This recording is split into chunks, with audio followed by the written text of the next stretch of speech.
Quel serait l'impact d'une guerre nucléaire aujourd'hui? La question n'est plus théorique. Elle concerne un monde de plus de 8 milliards d'êtres humains, interconnectés, dépendants de réseaux électriques, de chaînes d'approvisionnement mondiales et d'équilibres climatiques fragiles. Aujourd'hui, environ 9 pays possèdent l'arme nucléaire et l'arsenal mondial compte encore plus de 12 000 ogives. La majorité est concentrée entre deux puissances, mais la capacité de destruction cumulée dépasse tout ce que l'humanité a connu dans son histoire. Prenons un scénario concret. Une seule bombe thermonucléaire moderne de 300 kilotonnes, soit environ 20 fois la puissance de celle larguée sur Hiroshima, explose au-dessus d'une grande métropole de plusieurs millions d'habitants. En quelques secondes, une boule de feu atteignant plusieurs millions de degrés vaporise tout dans un rayon central. L'onde de choc rase les bâtiments, pulvérise le béton, projette des véhicules comme des jouets. Selon la densité urbaine, on pourrait compter plusieurs centaines de milliers de morts immédiats, parfois plus d'1 million. Les survivants proches de l'épicentre subiraient des brûlures au 3e degré, des traumatismes internes et des lésions irréversibles.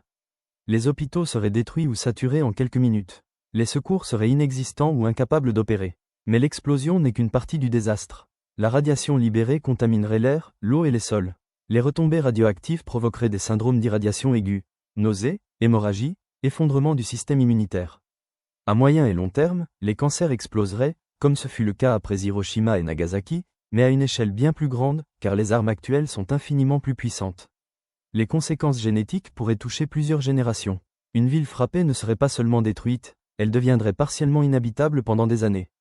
Si le conflit ne se limitait pas à une seule frappe mais devenait un échange massif entre puissances nucléaires, les conséquences dépasseraient les frontières des pays ciblés. Des dizaines voire des centaines de millions de morts immédiats seraient possibles. Les grandes infrastructures énergétiques et numériques seraient anéanties. Les réseaux électriques tomberaient en cascade. Les systèmes financiers s'effondreraient. Le commerce international cesserait brutalement.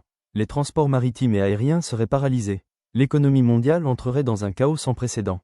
Le danger le plus redouté par les scientifiques reste toutefois l'hiver nucléaire. Les incendies géants déclenchés par des explosions multiples propulseraient d'immenses quantités de suie et de particules dans la haute atmosphère. Cette couche sombre bloquerait une partie de la lumière solaire.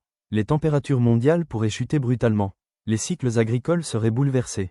Des études estiment qu'une baisse significative des rendements céréaliers pourrait mettre en danger jusqu'à 2 milliards de personnes par famine, même dans des pays non directement bombardés. Ainsi, l'impact d'une guerre nucléaire ne se limiterait pas aux zones frappées, il deviendrait planétaire. Peut-on détruire le monde 29 fois? La formule est symbolique. Les arsenaux actuels ne pulvériseraient pas la planète physiquement, mais ils pourraient anéantir la civilisation moderne telle que nous la connaissons. Des pays entiers pourraient être rendus inhabitables dans leurs zones urbaines principales. Les États survivants seraient confrontés à des migrations massives, à l'effondrement sanitaire et à une instabilité chronique. Même si l'humanité ne disparaissait pas totalement, elle pourrait être ramenée à un niveau de développement bien inférieur, avec des décennies, voire des siècles de reconstruction. L'impact d'une guerre nucléaire aujourd'hui serait donc à la fois humain, environnemental, économique et civilisationnel. Des millions de morts immédiats, des millions d'autres à long terme, une crise alimentaire mondiale, un dérèglement climatique brutal et un effondrement des structures sociales. Dans un monde aussi densément peuplé et interconnecté, aucune nation ne pourrait réellement se considérer à l'abri. La question n'est pas seulement militaire, elle est existentielle. Alors voici l'appel. Réveille-toi, prie pour la paix, intercède pour les nations, refuse la banalisation de la violence. Cherche Dieu pendant qu'il se laisse trouver. Car si les armes nucléaires peuvent détruire des villes en quelques secondes, un cœur transformé peut changer une destinée pour l'éternité. Ce n'est pas la peur qui doit guider notre génération, mais le retour à la conscience, à la responsabilité et à la foi. Aujourd'hui plus que jamais, choisissons la vie, choisissons la paix, choisissons Dieu.